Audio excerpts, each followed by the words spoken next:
should have known something was off the moment I stepped into that house. It was too perfect. The McAllisters lived in one of those pristine suburban neighborhoods where every house looked like it was copy-pasted from a magazine. Smooth white walls, symmetrical flower beds, a front door so polished I could see my own reflection in it. It even smelled artificial, like air freshener and something vaguely sterile, like a hospital trying too hard to feel homey. But I ignored all that. I needed the money. College was expensive, and at 17, I was doing whatever I could to save up. Babysitting wasn't a dream job, but it was easy. Watch some kids, make sure they don't die, get paid. Simple. So when Mrs. McAllister answered the door with a bright frozen smile, I smiled back. "Emma, right on time," she said. Her voice was smooth, rehearsed, like someone trying to mimic warmth but missing just slightly. Behind her, Mr. McAllister stood stiffly, dressed way too formally for a date night. Black suit, tie perfectly knotted, shoes shined. He didn't say much, just nodded at me with a too wide grin. And the kids, Lily, 8 years old, Max, 5. They stood a few feet behind their parents, hands at their sides, watching me like I was a new exhibit at the zoo. I gave them a friendly wave. "Hey guys," they didn't respond. "Don't be shy," Mrs. McAllister said, her tone still perfectly chipper. "Lily, Max, say hello." Lily's lips parted into a mechanical smile. "Hello, Emma." Max just nodded. "Okay." Weird kids weren't unusual. I'd babysat for families where the kids took a while to warm up. Maybe they were just shy. I followed the McAllisters inside. The house was spotless, no dust, no clutter. Every picture frame perfectly aligned on the walls. Even the furniture looked untouched, like it was just for show. Mrs. McAllister ran through the usual babysitter checklist. Kids had already eaten. Bedtime was at 9 p.m. sharp. No sweets after 8. Emergency numbers on the fridge. I barely listened. Something about the house made it hard to focus. The walls were too white, the air too still. Then I noticed the family portrait hanging above the fireplace. Mr. and Mrs. McAllister standing behind Lily and Max, all perfectly posed. Their smiles exactly the same, down to the angle of their lips. I looked at the real family standing in front of me. The smiles matched exactly. I swallowed hard. "Got it. No sweets after 8. Mrs. McAllister beamed. "You're going to be just perfect here." And then they left. The night started normal enough. The kids were quiet, but they followed the rules. Lily read a book on the couch. Max watched cartoons. No tantrums, no hyperactivity.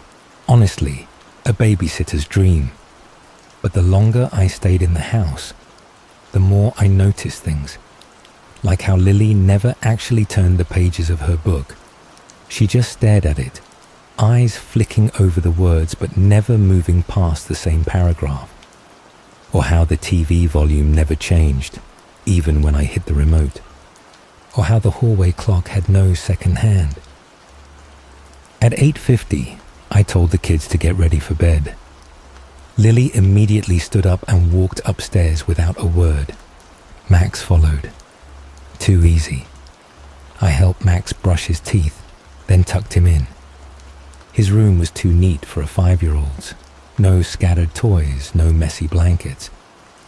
Just a plain white room with a single frame photo on the nightstand. It was the family portrait from downstairs. Same smiles. Max looked up at me, his big brown eyes suddenly filled with something. Worry. Fear.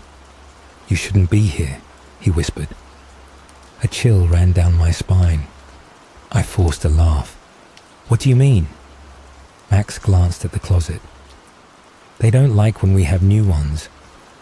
I swallowed. Who doesn't like it? He opened his mouth, then snapped it shut like he wasn't allowed to say more. Okay, creepy, but kids say weird things all the time. Right? I gave him a reassuring smile and ruffled his hair. Get some sleep, bud. As I turned off the light, whispered one last thing. If they ask, don't say your name. I shut the door fast. I tried to shake the weird feeling, curling up on the couch with my phone. Just one more hour and I'd be out of here. Scritch. Scritch. I froze. The sound was faint, coming from the walls. Probably just the house settling, I told myself. Then I heard footsteps upstairs. Slow, deliberate. My stomach twisted. The kids were asleep. Right? I stood, creeping toward the staircase. The hallway upstairs was dark, just a sliver of dim light from under Lily's door. Lily, I called softly. No answer. I took another step. A floorboard creaked, and then Lily's door swung open. She stood in the doorway, silhouetted against the dim glow of her nightlight. Her head tilted slightly, eyes too wide in the darkness. You should go now, she said. Her voice was different this time. Flat, hollow.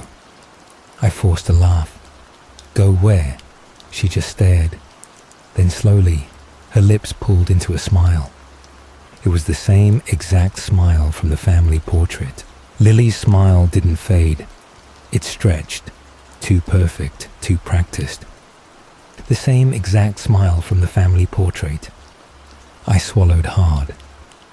You should go now, she repeated. Her voice was hollow, like an answering machine playing on loop. I forced a chuckle. Go where? She didn't blink. Before they decide to keep you. A shiver ran down my spine. Maybe this was some weird prank. Maybe the kids were just really creepy. Either way, I wasn't going to let an 8-year-old freak me out. You should be asleep, Lily, I said, trying to keep my voice steady. She kept smiling. Okay.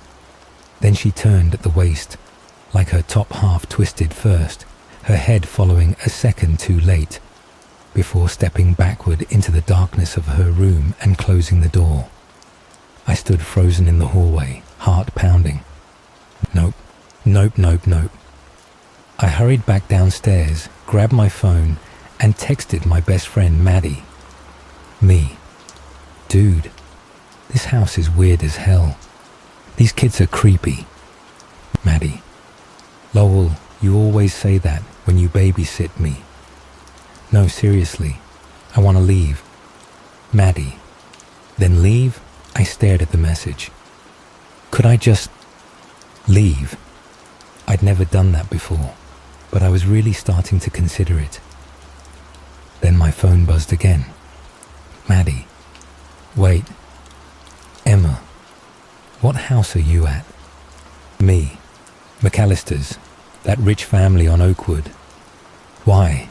Maddie. That can't be right. A chill crawled up my spine. Me. What do you mean? Maddie. Emma. The McAllisters died in a fire last year. Their house burned down. My stomach dropped. I stared at the message, my pulse hammering in my ears. No, that was impossible. I was in their house. I had met them. The kids. The perfect furniture.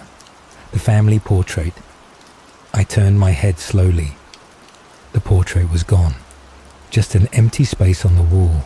The wallpaper slightly discolored where it had once hung. I shot to my feet.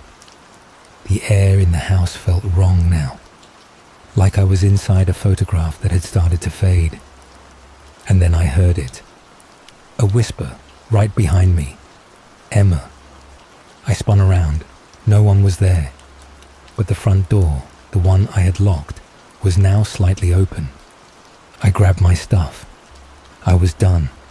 I didn't care about the money, didn't care if I got fired. I just wanted out. I stepped toward the front door, and it slammed shut. The lock clicked into place.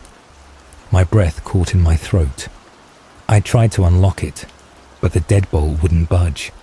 I twisted, yanked, rattled the knob. Nothing. Then I heard something. Soft. Faint. Scritch. Scritch. That sound again, coming from inside the walls. I turned, heart hammering, and followed the noise down the hallway. It led to a door. A closet. The one I hadn't checked before. I reached for the handle, then hesitated. Something deep in my gut screamed, "Don't open it." But I had to. I had to know. I took a shaky breath and yanked the door open. Inside it was pitch black. A cold, stale smell hit me, like old wood and something else. Something rotten. And then, my phone screen lit up in my hand. A text from Maddie. "Maddie, get out of there right now. That's not their house." I didn't have time to react, because just then I saw it. Something was in the closet, hunched, still, and then it moved, not forward, up, stretching, unfurling, rising taller than me. I couldn't see its face, but I could feel it smile. And then it whispered, in the same frozen, rehearsed voice as the McAllisters. "You've been here before." My body wouldn't move. I knew I had to run, had to do something, but I just stood there, frozen, staring into the dark closet. Something was in there, something tall. It shifted slightly, its silhouette brushing against the closet ceiling, limbs too long, body slightly hunched, as if it had been folded into the small space. And then it took a step forward, a slow, creaking step, like its joints were stiff from staying in that cramped closet for too long. "You've been here before," it whispered again. My breath caught. No, I hadn't. I'd never been in this house before. I was sure of that. But as I stared into that closet, at the thing inside, something in my brain shifted. Flashes of something unfamiliar, or maybe not, ran through my mind. Standing in this hallway before, looking at this closet before, a memory, but one I didn't recognize. My stomach lurched. This wasn't possible. It wasn't possible. I squeezed my eyes shut, heart pounding, and slammed the closet door shut. Bang. Silence. I stumbled backward, gasping for breath, and reached for my phone with shaking hands. I needed to call someone. 911, Maddie, anyone. But my phone screen was different now. It wasn't my text messages anymore. It was the camera app. And it was already recording. The timestamp on the video said 01:47 a.m. But that was wrong. It wasn't even midnight yet. I tapped the screen, trying to stop the recording. And then I noticed something. In the tiny preview box in the corner, I wasn't alone. My breath hitched. I was in the frame, standing in the hallway, but behind me, just over my shoulder, a tall, grinning shape stood there. Too close, too still. It hadn't been there a second ago. And it was smiling, the same smile as the McAllisters. I spun around. Nothing. The hallway was empty. I swallowed back a scream. I needed to get out. Now. I ran to the front door again, but no matter how hard I twisted the lock, it wouldn't budge. The house wasn't letting me leave. I grabbed a chair, ready to smash a window, but when I looked outside, my blood turned to ice. The street was gone. The neighborhood, the other houses, all of it. Outside the windows was just darkness. Not the night sky, not the glow of streetlights, just a vast, endless void stretching beyond the glass. And then, From upstairs, footsteps, slow, heavy. Not the kids, something bigger. I turned toward the stairs, every muscle in my body screaming to run, but my legs wouldn't move. And then I saw her, Lily, standing at the top of the stairs, in her white nightgown, staring at me with blank, unblinking eyes. "You shouldn't have opened the closet," she said softly. Tears burned my eyes. "Lily, what's happening? What are you?" Her head tilted slightly, like she was thinking. Then, in a perfect copy of my own voice, she whispered, "We've been waiting for you to remember." The air in the house shifted. The walls breathed, swelling outward like lungs. The family portrait was back on the wall, but this time I was in it, smiling, frozen, like I had always been there. A choked sob escaped my lips. No, I wasn't part of this. I wasn't... Something cold touched my shoulder. A hand. I turned, heart slamming against my ribs. Mrs. McAllister stood beside me, her lips curled into that too perfect smile. Behind her, Mr. McAllister.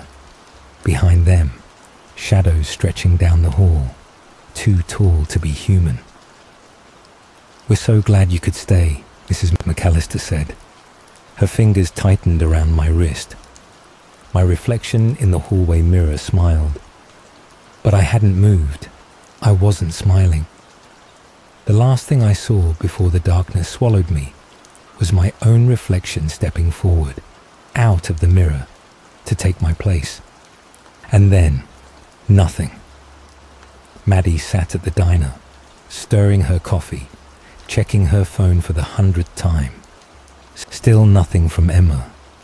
She had tried calling, texting, even driving past the McAllisters' old house, just to be sure. But there was nothing there, just an empty lot.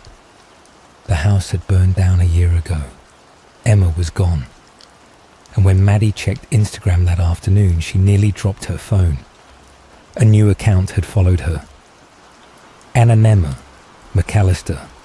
The profile picture was Emma, but the smile wasn't hers. I don't know how to explain this, but after posting this, something weird happened. Someone DM'd me from an account I don't recognize. All it said was, "You told the story wrong.